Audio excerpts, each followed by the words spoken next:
All right, thanks everybody for joining this week. As I mentioned last week, we're in the middle of a stretch of several persona talks. Last week, we've heard from Antoine, and he talked a little bit about the recent persona user workshop.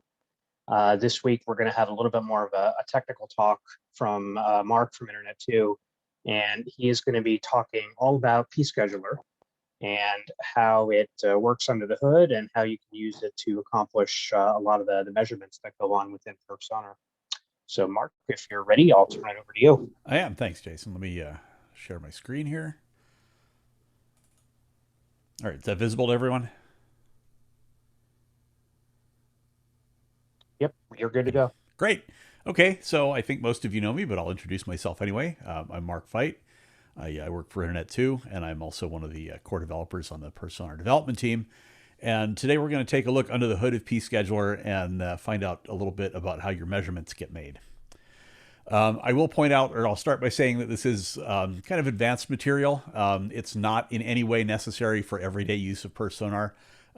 As end users, you may find it useful for understanding how your measurements are done. And we do sort of understand. I do sort of assume a little bit of end user concepts of pScheduler and understanding of that. So, having gotten the big disclaimer out of the way, let's spend a couple minutes and talk about how we got here in the first place. If you've been around Personar for any amount of time, you probably remember BWCTL, the bandwidth test controller, which was what kind of ran the show until a few years ago. That was first developed in the early 2000s, and it had a pretty long life actually as part of Personar. And for the 12 years or so that followed, there was a lot of additions and a lot of enhancements to it, and there were also it was also a pretty long list accumulated of enhancement requests. And sometime in late 2014, early 2015, there was the concept for an initial development of BWCTL2, which started just before I started on the project, which happened in late 2015. When I joined the project, the first job that I was given was to evaluate BWCTL, the half-done BWCTL2 or BWCTL2, and the kind of long enhancement list that we had gotten.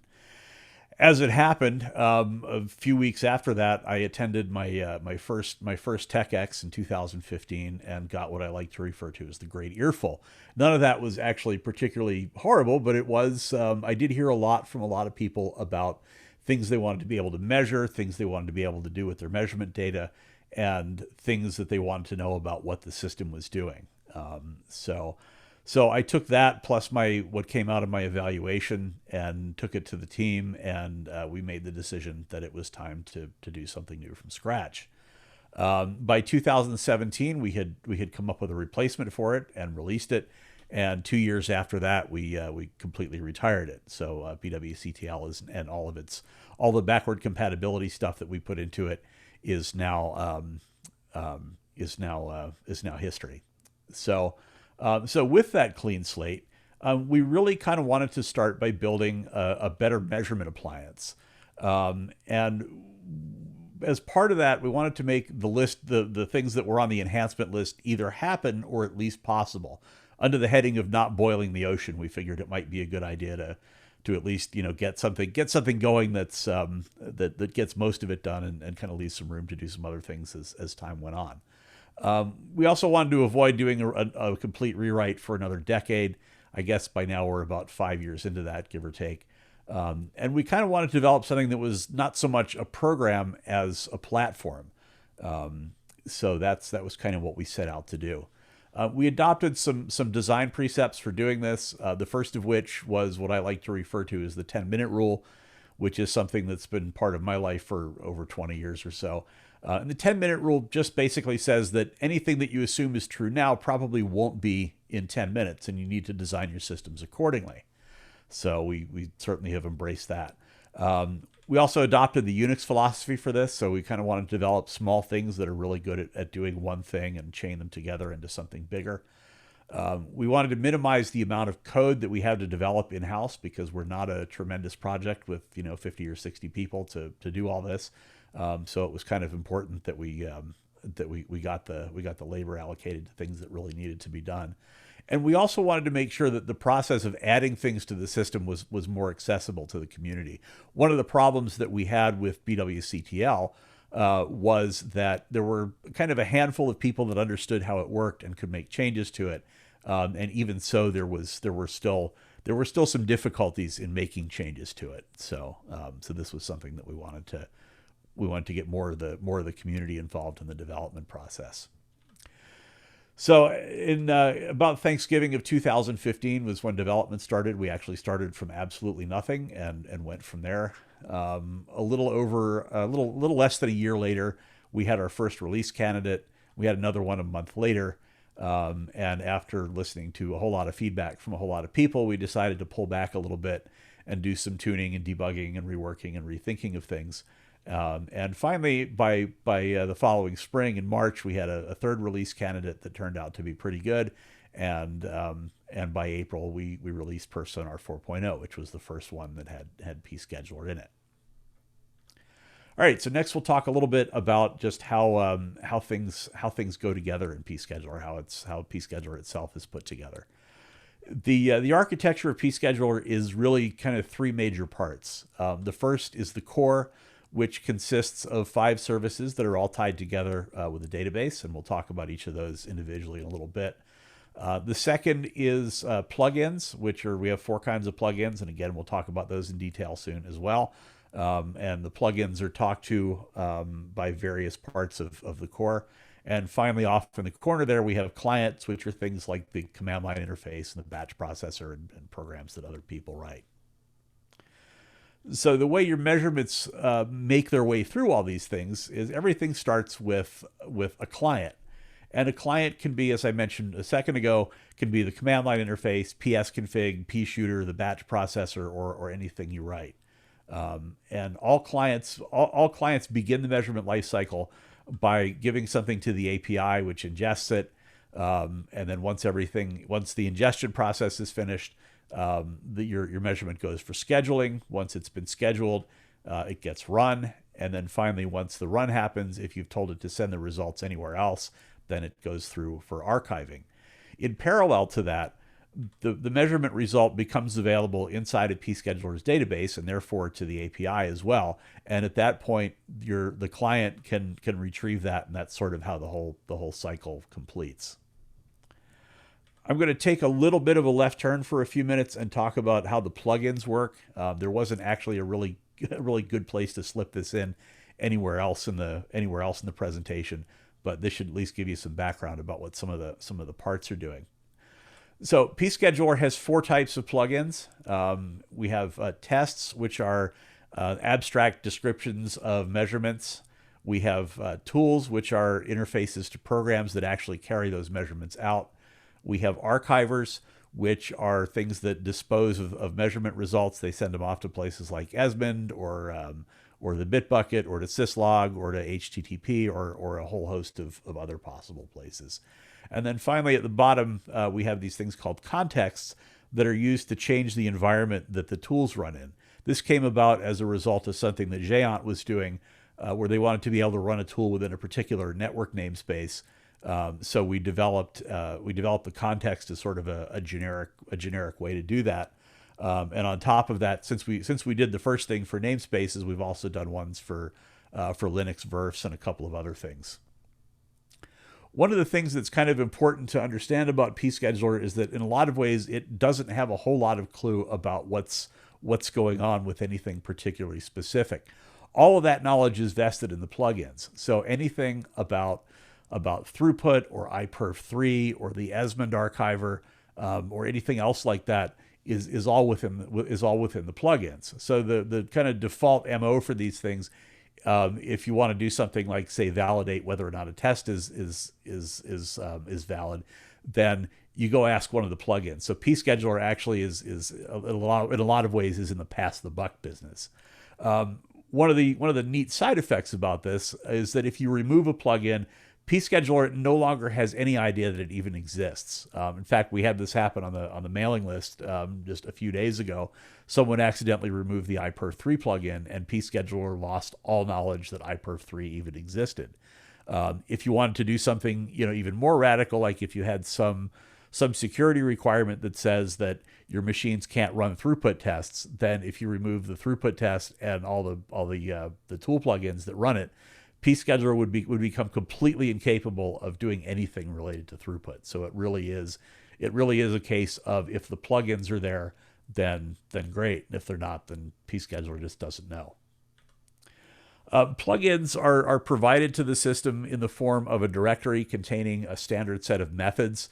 I kind of stole the term methods directly from object-oriented programming. So each method is just a thing that does one particular thing. It serves a purpose. So it might be to validate input, or to determine whether or not a particular type of measurement is possible, or to carry that measurement out. Each thing in the directory, there's a different set of methods per plugin, and we'll talk about what those are in a second. But each method is an executable program that is given some standard form of JSON on its standard input. It writes an expected form of JSON on standard output, and 90% of the time, or more than that probably, it exits 0. And usually, if really the only time you'd ever exit 1, if there's something really catastrophic, like if the program can no longer function. Now, I mentioned executable programs, and that is because the way the plugin system is designed was to operate on a process boundary. That was not a decision we took lightly, because there were some trade-offs with it, but it turns out that some of the benefits we get from it are actually pretty good. The first is that it allows plugins to be written in any language, because it's all just standard I/O and an exit code. That means you can write things as shell scripts if you want, or you can, in our case, we write just about all of our plugins in our plugin methods in Python 3, and we have a nice Python module called pScheduler that has a whole lot of classes and functions that do a lot of the things that the plugins have in common. That kind of helps speed the process up for us.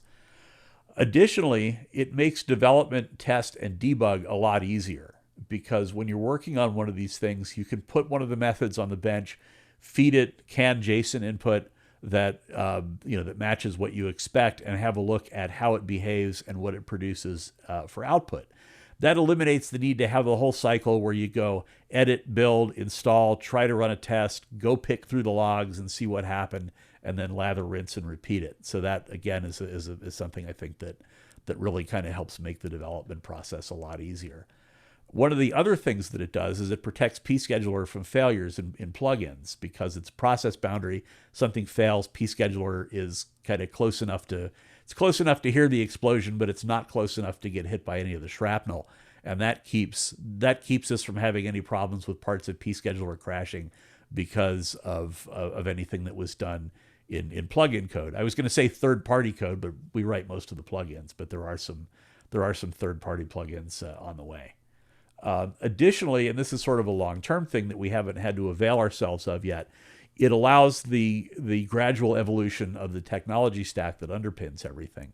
So what that means is, if we decide that we want to rewrite, say, one particular part of pScheduler in a different language, we can do that, and it's not going to affect the plugins at all. So theoretically, there would never be one big event where we had to rewrite everything. And we thought that was kind of an important thing to do, because it means that we can take advantage of new things. In fact, I had been thinking about rewriting a piece of the innards of pScheduler in another language recently, and doing that would be completely invisible to all the users.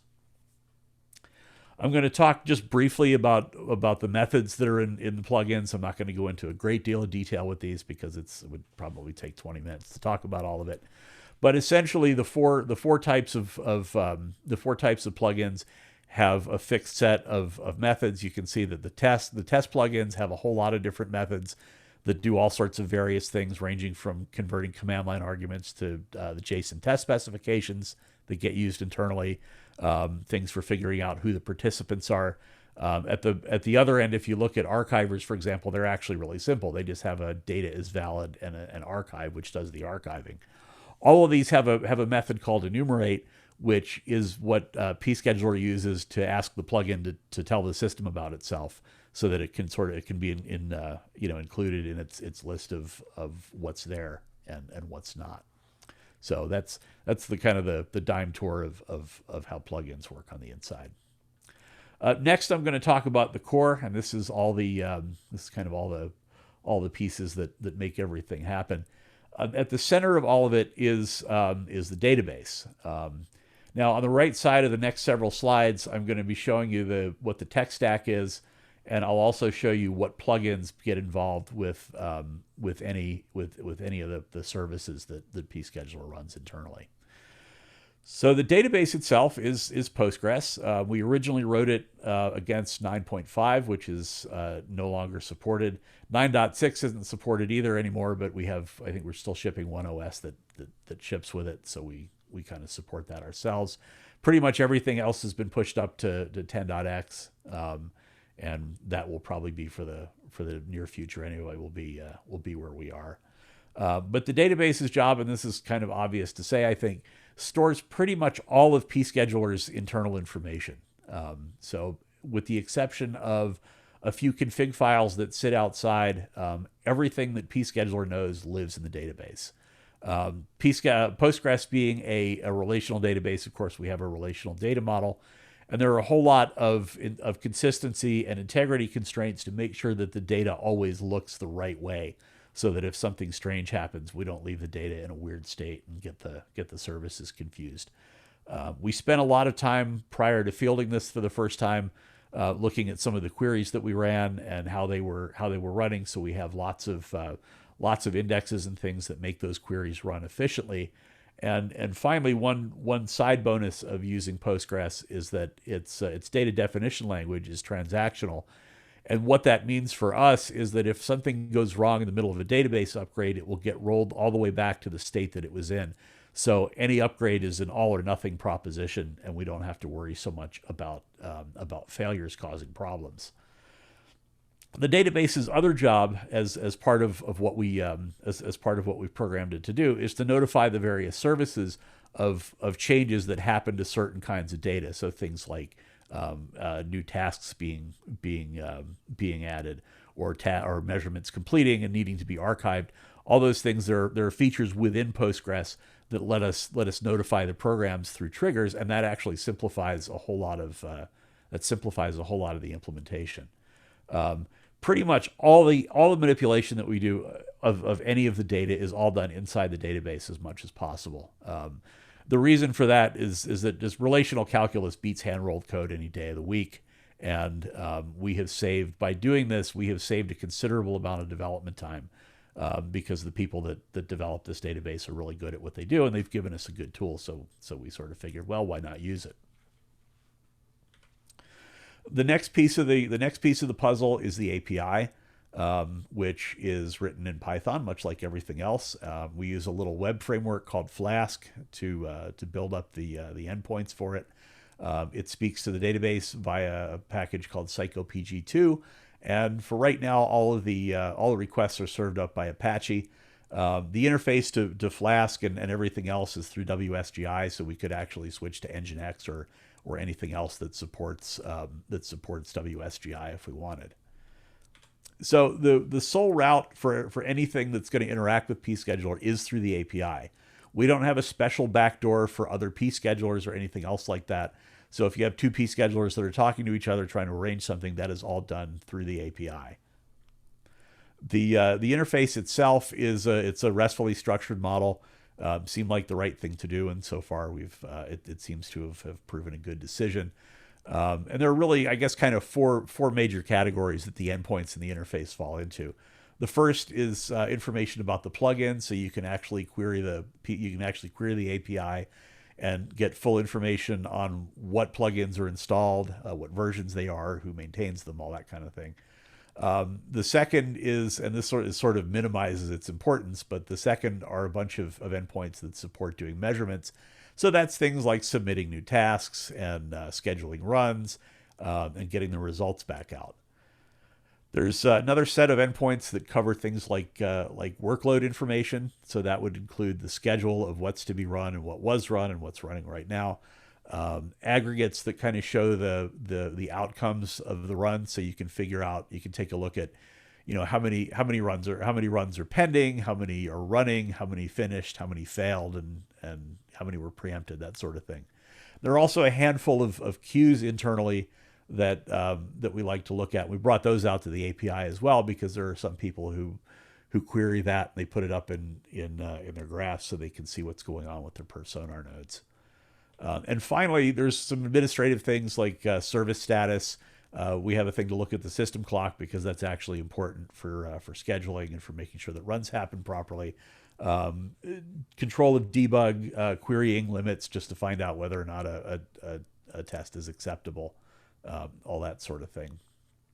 So the way the API works in general on the inside is the first thing that will happen, if you recall the little circle I showed you before, the first thing that happened is a client will post a new task, and it will go through a validity check with the help of some of the plugins, namely the test, and actually, yeah, it's just the test, and I guess also the context and the archivers get checked as well. So all that is all validated before you go any further. Then they go through a limit check, which is where the limit system is applied, and that is used to make sure that what's being requested is allowed. Finally, there's coordination with other pSchedulers, process of tool selection, which we'll talk about a little bit in detail in a second. And then finally, after all that, the task is sent off to the database, and that sets a few other things in motion. One of the things, if you use pScheduler on the command line, if you're not specifying tools explicitly, there is a process that we use internally to pick out what tool it's going to run. So every tool plugin provides a thing called a preference value. And here's a table of just some of this is a selection of a few of them, mostly tests where we have multiple tools that can carry them out. And you can see that we have a preference number, which is just an integer, and a larger number means that something is more preferred than some of the others. So for example, if you look at the top, if you look at the HTTP test, the two tools that we have to run that, one is called curl and one is an older one called pSURL. pSURL was originally the only tool. Curl is a little more efficient, so we decided to switch to that. It also does a few things that pSURL doesn't, and generally produces a better measurement. So what we can use the preferences for is smooth introduction of new tools and deprecation of old ones. So for example, if ESNet was to call me up tomorrow and say, hey, we've just developed iPerf4 and we think it's the greatest thing since sliced bread, why don't you try it out? So we would do an integration with pScheduler and try it out. And if we decided that, yeah, they're absolutely right and it's better than iPerf3, we would simply give it a higher preference number than everything else, and it would be the default choice. And then eventually, as we decided that iPerf3 was less and less preferred, we could either leave it at the 10 value where it is, or we could drop it down further if we wanted to. Sometimes you have a situation where you have multiple hosts that have to provide a list of what tools they have available. You see this a lot with things like throughput. And basically what happens is as part of the coordination process, when you ask the hosts, hey, I want to do this, what tools do you propose? You'll get back kind of a list like this. So in this case, this is just two different hosts, and maybe the one on the right doesn't have iPerf3 installed for some reason. But in this case, if you take a look at it, you'll see that the highest preferred one in both lists is new TCP with a preference of 5. And that's the one, if you haven't specified anything explicitly, that's the one that will get used. I kind of got that one already. So I'm going to talk a little bit about how the services are arranged next. And I just kind of wanted to stop and mention that most of our services are actually pretty heavily multi-threaded. They're designed in a way that each thread will supervise a single activity. So for example, for the scheduler, the process of scheduling a single run is a thread, making a measurement is a thread in the runner, and archiving a result is a thread in the archiver. Now, this actually works out really well for us because that way we can take advantage of all the things that you get from threading, and it keeps some of the processes fairly simple. Additionally, because everything is kind of isolated and compartmented, we don't have to worry. We don't have too many concerns about concurrency. There are only a few places where the threads kind of have to touch each other. And those are pretty tightly nailed down, so that we have a whole lot of control over what happens with it. So the first of the services that handle some of the stuff that I showed you in the diagram earlier is the schedule service, and that's just a straight Python program with psychopg2 to talk to the database. All the services talk directly to the database because they're sort of considered part of the inner circle, and there's not a there's really no issue with that, and that's kind of the way that the system was designed. So what it does is it just sort of sits in a loop and it waits for things to do. And there's two ways that it finds out. One is that it can get a notification from the database asynchronously. So if somebody submits a new task, the database is going to fire a trigger and say, oh, okay, hey, there's anybody who cares about this. There's something new to go do, and the scheduler will pick up on that and go find out what it is and go do the work on it. It also does periodic checks when it's idle, usually 30 seconds to a minute, depending on the service. And we do that largely just as a safety measure. We haven't had any instances that we know of notifications getting lost, but we figured it would just be it didn't cost us much to do, so it's kind of worth doing for safety. So once a notification has arrived and the information has been pulled out of the database, the scheduler's job is to figure out when the task is going to get run. So it'll schedule the initial run for a new task, and if it's a repeating one, it will schedule follow-on runs for up to 24 hours in advance. And as time progresses, if there are less than, if this is something that you're running for a very long time, let's say, it will, as time passes, it will go, oh, okay, I only have 23 hours worth. Maybe let me go schedule. If you're doing, once an hour, it'll schedule the 24th, and it'll keep doing that until it runs out of things that it has to do. So this, I think, pretty much covers part of what I just said. Anyway, there are a bunch of scheduling constraints. I'm sure some of you are probably familiar with that. Namely that, there are certain tests you can't run alongside each other. Like you can't run two throughputs at once because you don't want to have one stepping on the other. It also takes care of all the coordination of multi-participant tests with other pSchedulers. What we have out there now is actually probably the biggest test we have with that is, as far as multi-participant goes, is throughput, and that's a 2-participant test. But one of pScheduler's little secrets is that it can actually handle tests with any number of participants, but nobody's come up with a good 3-participant test yet. But the architecture is there anyway when the time comes for that. And finally, a failure to schedule a run produces what we call a non-starter, which is just a little thing that's kind of put in the schedule that says, hey, I tried to do this at 2 o'clock, and for whatever reason, be it that the other end wasn't cooperating or there wasn't time available on the schedule, we tried to do it and couldn't. So here's just sort of a little post-it note that says why. So once the runs have been scheduled, they are picked up by the runner, and its life is a lot like the scheduler's runner. It gets notifications from the database that there are new things to run. And it also similarly does periodic checks when it's idle.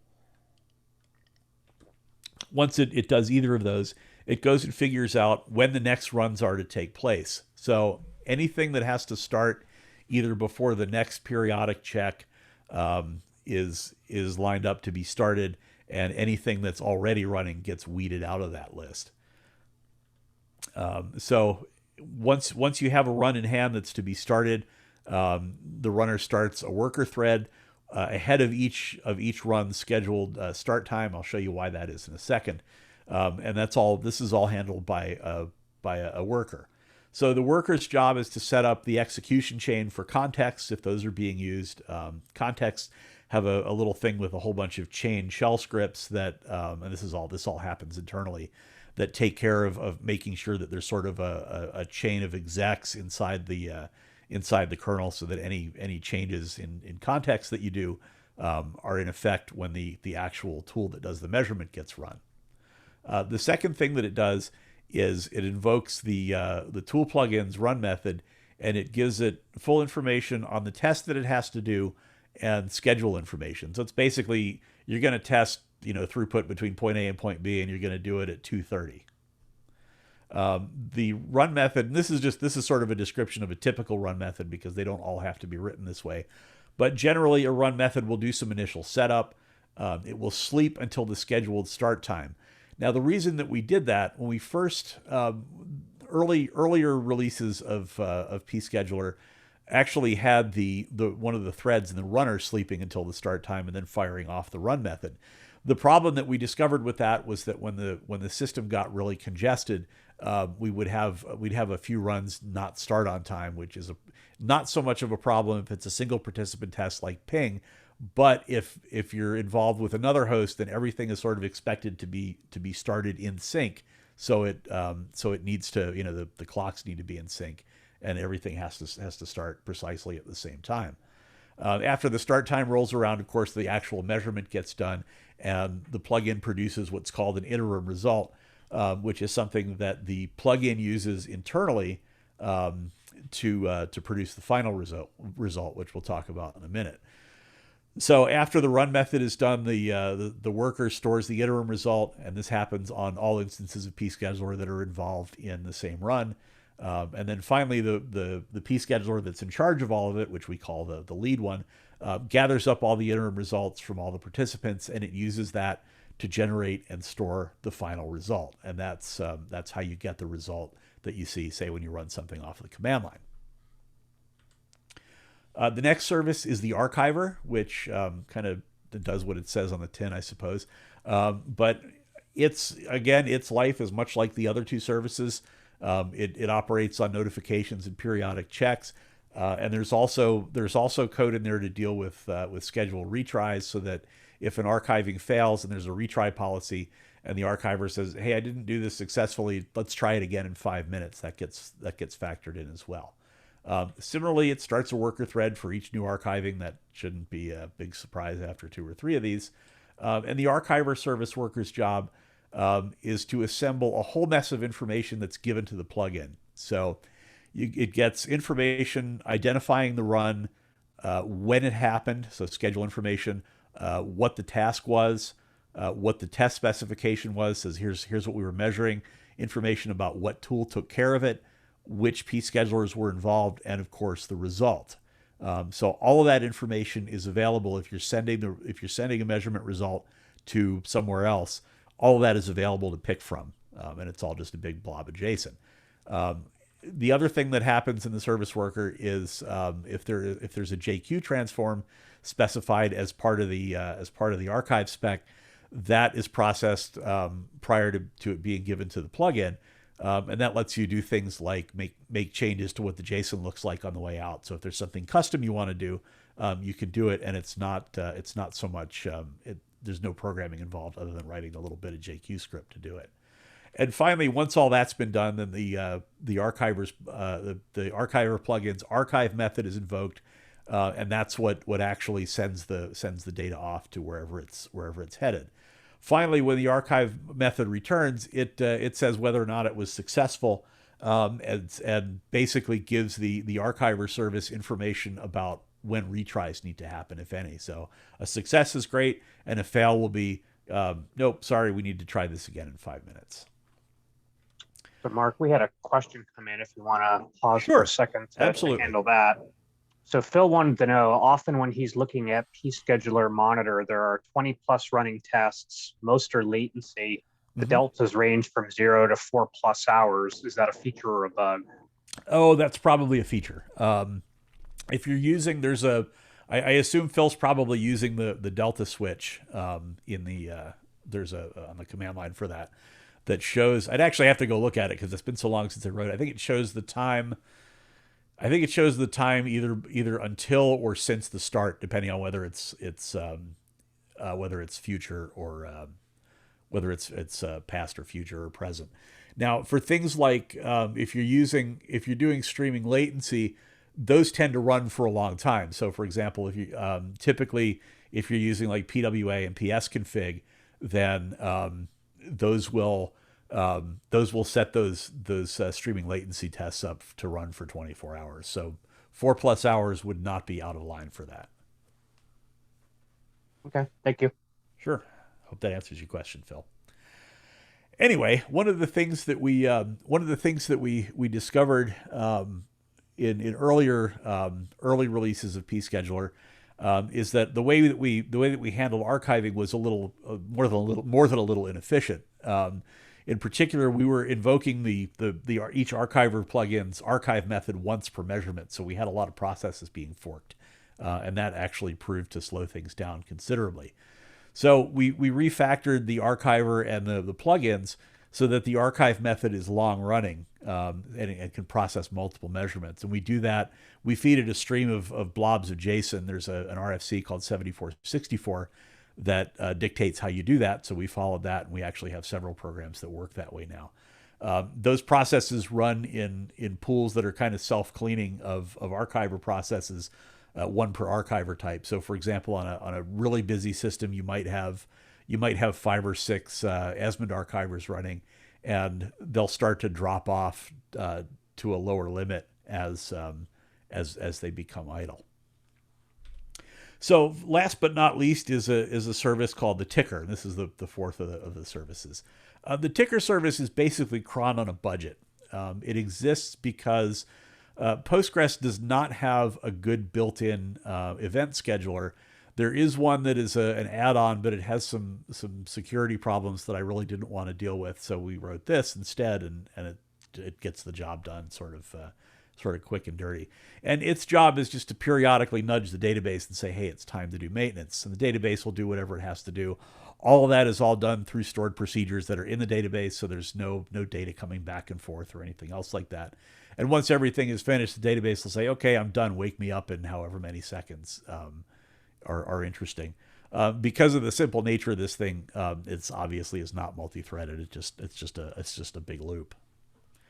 And finally, there's the command line utilities, and those are all either Python scripts, or I put the bash logo here, but we try to keep the shell scripts as close to POSIX as possible. So I actually try to write things that are conformant with that. But nobody had a good Bourne shell logo, so bash wins. And things like that cover stuff like task and run management, and these are the things that you use on the command line every day when you run measurements. All fall into this category. There's a batch processor that we added in a recent release. And there are also several things you could do to control pScheduler internally as well.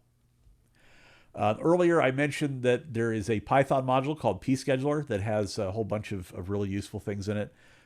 It contains a whole bunch of general purpose classes and functions, and everything from doing things like generic parsing and validation of JSON, to executing external programs and interacting with web servers and converting data formats, all that sort of thing, are all there. We sort of got into a sort of a rhythm during development. We'd see something and go, oh, we're going to have to do this twice, and it ended up in the library. There are also a number of things that are pScheduler specific in the library as well. We have a big JSON dictionary that we use to define certain JSON entities that are specific to pScheduler. So we have things to validate those. We have things that do things like construct URLs for the API, and the entire limit processor is actually part of that library as well. So the general purpose parts, we've talked on and off about pulling the general purpose parts out into a per-sonar wide module called pSonar that we may make available, and that's really just to get some of those things made available to other parts of per-sonar. So that's sort of what's deep under the hood. I'm going to wrap up here by talking a little bit about where we're headed architecturally. Now, after about 4 years of running this in production on lots of systems, things actually seem to be doing pretty well. The architecture has held up, I think, pretty well to a whole lot of challenges that have been thrown at it. We've thrown lots of new measurements and new tools and archivers into it, and they've all gone in fairly easily. Context changers, I mentioned those before. That we thought was going to be something really challenging, and it turned out not to be. And also, as I mentioned before, we've tried to slip JQ into the system in strategic places so that we can avert having to do additional development and make things programmable by the end user.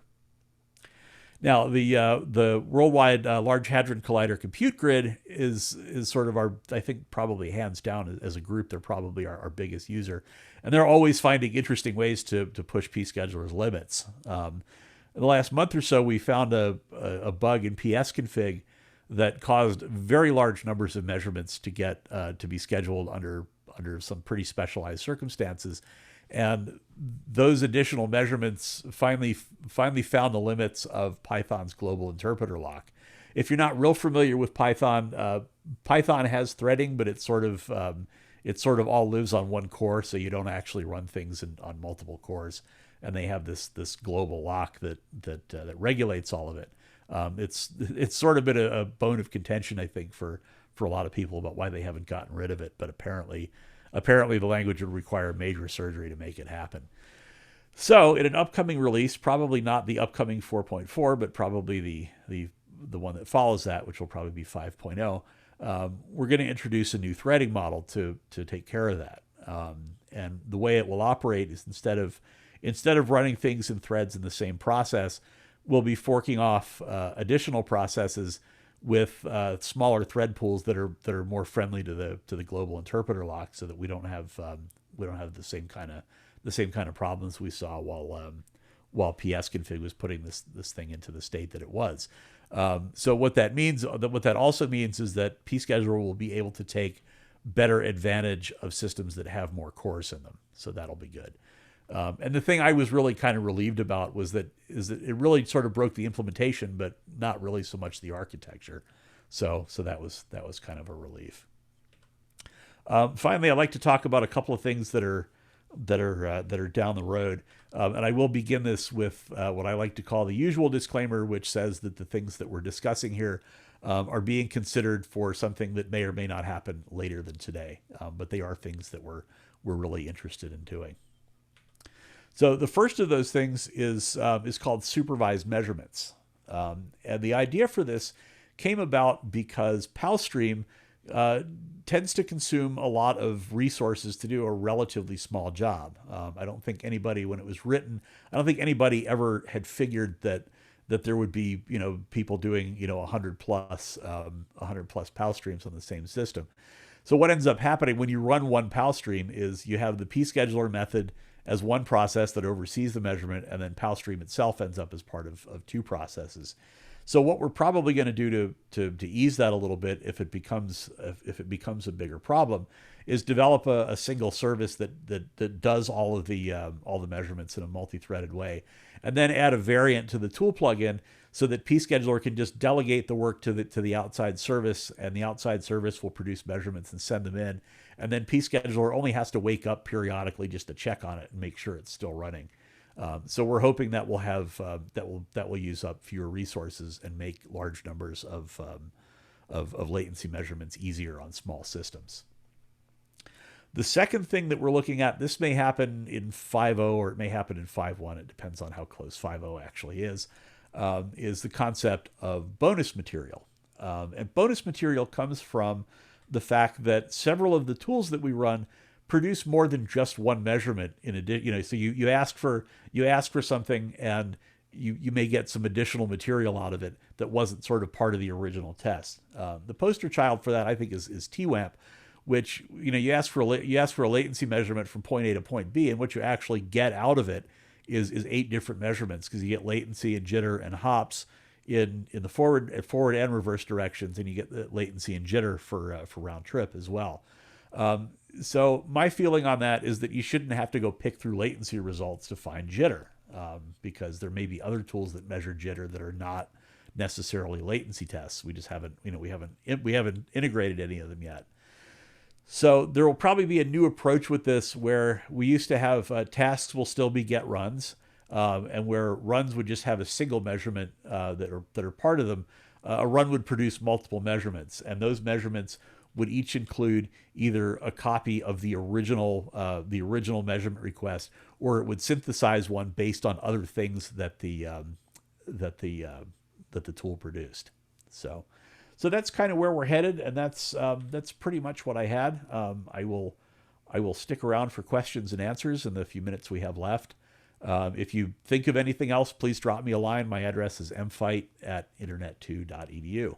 And with that, I'll say thanks and turn it back to Jason. All right. Well, thank you, Mark. Really good stuff. Good overview of all the inner workings. And we'll put out the call for questions. If people do have any, please type them into the chat room. I typed down a couple here that I can go through to sort of get us started. You put down the timeline of when BWCTL was replaced and sort of the early development days. Hmm. If you had the time machine to go back and redo anything or to design anything differently, is there anything that would sort of tickle your fancy there that you would have approached a little bit differently, or have you fixed most of those things at this point? I actually think about that a lot, and I have done systems where I've had I've come to things at the end and said, we really should have done that better. And this is going to sound like I'm tooting my own horn here, but I continue to be pleased with how things have fallen out. What we're not seeing, the things that we're kind of looking to do in the future, I think will slot in very nicely. And I think even if we decide for some reason that we have to gut it, I think still the kind of the outside shell of it that everyone has become used to working with is still going to be there. So I think I think it kind of has good DNA in place for a long happy life, or at least that's what I'm hoping. But if somebody wants to throw me a challenge, I'll be more than happy to see whether or not it breaks the architecture. Okay.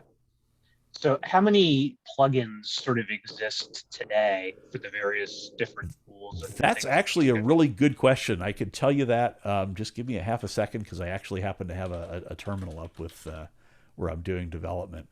Let's see. Let's see. So we have 18 different test plugins, and I should point out too that there's a handful, maybe a half dozen to a dozen plugins that are things that we did during development that are used to exercise the infrastructure. But some of them are still useful. For example, like if you're using the troubleshooter, the idle test gets used. Idle was the first test that we ever developed, and that just literally does nothing. So let's see. So we've got 18 test plugins. We have 29 tool plugins, and we have 9 different archivers. And we're sort of struggling to come up with new ideas for those because most things these days you can just post something via HTTP, and you're in business. And we have 4 context plugins, and contexts are sort of a specialized application. So no big surprise there. Okay. And then sort of the follow-on question, I think you said this earlier, that most of the development is done within the project itself. Of all of those plugins and things that are related, are there any that have been developed by external parties to the core of the project? Well, I suppose we could count. University of Michigan has. I always sort of refer to them lovingly as the plugin factory because starting after Eric Boyd went there and the university joined the project, they actually started doing a lot of plugin development, and they've had several cohorts of really sharp interns in the summer since then, who have put together a lot of plugins. There is a plugin for doing some Wi-Fi things that's underway at Sunet in Sweden, and there's also one. There's also a plugin for doing round trip time called TC Ping or TCP Ping, I think it is, that's being developed over at NASA by George Yule. Okay. So we don't have any other questions at this point. I guess I'll just throw out one more since it's one that I've bothered you about in the past. When Sure. are we going to have a fully automated MTU debugging infrastructure ready? Well, I think I actually may throw the answer back in your lap for a little bit. The the thing that gets us to new kinds of tests like that, and I think that's a perfectly great application. But what we tell people who either have ideas for things or say, hey, we'd like to be able to measure this, is that not all of us on the development team are experts in the use of all the tools. I mean, some of them, iPerf 3 we kind of know because it's been around a while, and it's familiar. But in a lot of cases, for tools that exist, if you have a tool that you're using to do measurements that's not integrated with pScheduler, come talk to us because that's actually if you know the tool well enough to use it to do your measurements, then that probably gets us 60% of the way there, and that way the plugins will get developed sooner, and we don't have to develop the same expertise in how to use it. We can kind of pick your brain. I'm always available for a call to explain what I want. All right. So a couple people typed in some questions here. Phil wants to know how goes the documentation effort? I think Phil and I spoke about that at least sometime in the last 3 months, or maybe a little longer ago than that. But we have been a little bit. We had IU's full-time developer left to go to another part of IU, so we're sort of kind of struggling to keep up with some of the stuff that he was doing. I understand they might actually be in a position to hire somebody soon, but we have not done as much on the documentation as I would like. I think probably once we get 4.4 and most of the way to 5.0, as far as pScheduler is concerned, I may actually have some time to sit down and write some of the stuff that needs to be written. So I will take the full mea culpa on that. Okay. Next question is from Heidi. Once the data is archived, is it open to any researcher to access? Well, that depends a great deal on who's archiving it and where they're putting it. So my involvement in this kind of stops at the mechanical end of it in terms of getting the measurements sent over to somewhere else. There is actually the performance working group, and in fact, if I see Joe Breen is on here, has an effort going to facilitate sharing of data. Joe, if you want to maybe unmute and say a word or two about that might actually answer Heidi's question. Yep. Well, hold on. I can. Oh, I got to find Joe's. I got him. Here. Yeah, there we go. So our Joe, focus, yeah. There you go. You should be able to talk now. Thanks. Got the gag order on me, huh? It's not Always. just you. So our focus has been just getting data right now, has been gathering data for just basic metrics. It hasn't focused on the perf sonar metrics yet, but as a natural follow-on. Right now, we're just trying to gather basic SNMP or streaming telemetry from different sites into the TSDS that the GRNOC has, and allows people to be able to query from there. And it's running a bunch of pilots right now with different groups to be able to slurp that up. But that is something that is open for researchers to access. Cool, thanks, Joe.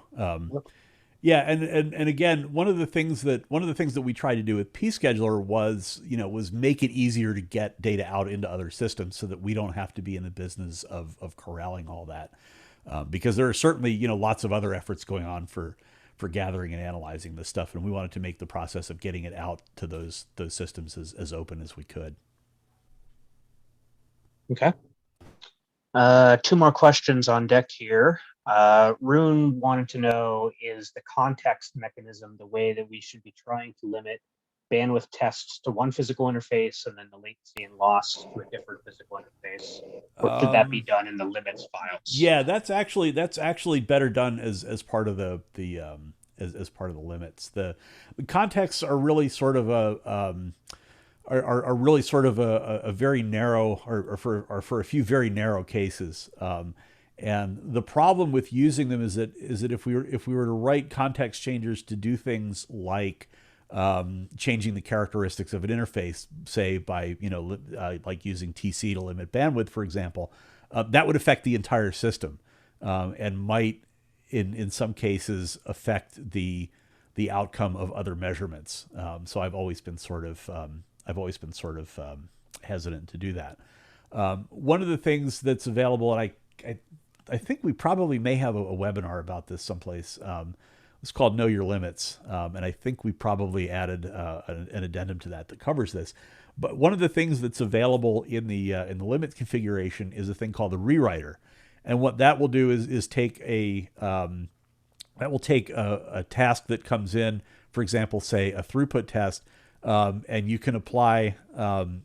You could just basically apply a little piece of JQ to it and say, for example, if the requester was, not say in the preferred group, then limit their bandwidth to 45 megabits or whatever it is you feel like. So that's and actually the other half of your question about segregating latency and loss onto a separate interface, that's also an ideal application for the rewriter as well. In fact, I think we might have an example of that in the documentation. I'll have to go check. Okay. And last question that I see right now is how to make more functionality for behind a NAT. Yes, this is my punishment for picking on Joe because he asked that question. Behind NAT is difficult for a whole bunch of reasons, and there's not really a problem with there's no problem with pScheduler itself functioning behind NATs because it doesn't really care very much about it doesn't care too much about what addresses it's operating on. The bigger problem that we have is things in some of the tools that do the measurements. So generally speaking, if you have something, like iPerf 3 is really easy to do because, if you go out through a NAT, then that's not really a problem. And I do that from home every day. I go do throughput tests to hosts that are out on the internet. But in a lot of cases, I know, latency can be kind of finicky with that. A lot of that is limitations in the applications themselves. Now I know things like OAMP and TWAMP are things that the project the project maintains, and we would just need to find cycles to figure out ways to do that. And there's also a whole lot of kind of weird, there's a certain set of kind of weird cases that we would have to figure out how to work with, and it's just a matter of finding people who are doing those sorts of things that we can work with, so that we have sort of some real live examples to work with while we're developing it. Okay. Well, I think we've exhausted the questions, so I'll thank you again, Mark, for your time today, and we'll make sure that we get this video and the slides posted. And if people do have questions, you can always send them to the persona list or to Mark directly. And we will be Jason. on thanks, Mark. And we are on a 1-week pause. We don't have a talk scheduled for the 7th, but we will have one scheduled on the 14th, and that's going to be about the new persona lookup service. So hope everybody has a good weekend and a good off week, and we'll talk to everybody in 2 weeks.